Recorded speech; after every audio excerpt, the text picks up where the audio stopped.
বন্ধুরা, জীবনে শান্তি না খুব কম। ভগবান মনে হচ্ছে কেড়ে নিয়েছে শান্তিটা। সকালবেলায় তো কাজ যোগ সব হলো, ঘরের কাজ যোগ রান্নাবান্না সব হয়ে গেছে। এখন শান্তিতে বসেছিলাম এই কলাইগুলো খাবো বলে। ভালো কাকা এসছে তো মাকে দেখতে, মায়ের শরীর খারাপ বলে কাকা এসছে। তো কাকা এসেছে, এদিক দিয়ে রাস্তা দিয়ে আমাদের পেরিয়ে যাচ্ছিলো, নিয়ে কাকা কিনে দিল, বললো বৈশাখী খাবে। মাকেও বললো।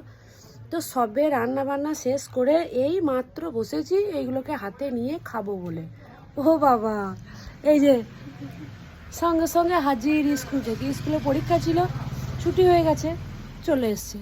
তা এবার ওকে চান করাতে হবে, ড্রেস খোলানো আছে, খাওয়া দাওয়া আছে, বাদ বাকি সবই আছে।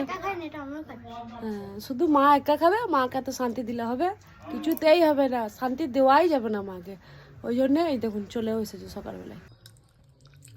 আগে যখন ছোটোবেলার কথা বলছি, আগে যখন বড়ো মায়ের সঙ্গে বড়ো মায়ের বাপের বাড়ি যেতাম, বড়ো মানে হচ্ছে জেঠিমা, বড়ো মায়ের সঙ্গে বড়ো মায়ের বাপের বাড়ি যেতাম, তখন বড় মাদের বাড়ি আর মাঠ খুব কাছে, ওটা বড় মাদেরই জমি ছিল।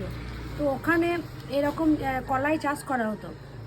আমি আমার ছোটো দিদি, আমি তো ওদের মানে সবসময় সঙ্গী সাথী ছিলাম আর কি। তো ছোটো দিদি, আমি, বড় দিদি সবাই মিলে যেতাম, গিয়ে মাঠের আলে বসতাম, আলে বসে এগুলো তুলতাম আর টুকটুক টুকটুক করে খেতাম। তা আজকে সেই দিনটা মনে পড়ে যাচ্ছে। কত ছোটোবেলায় গেছি বড় মাদের সঙ্গে, তখন যেতাম সুনমুনিতে বড় মায়ের বাপের বাড়ি, ওখানে যেতাম। ওখান থেকে জয়দেব মেলা যেতাম গরুর গাড়ি করে।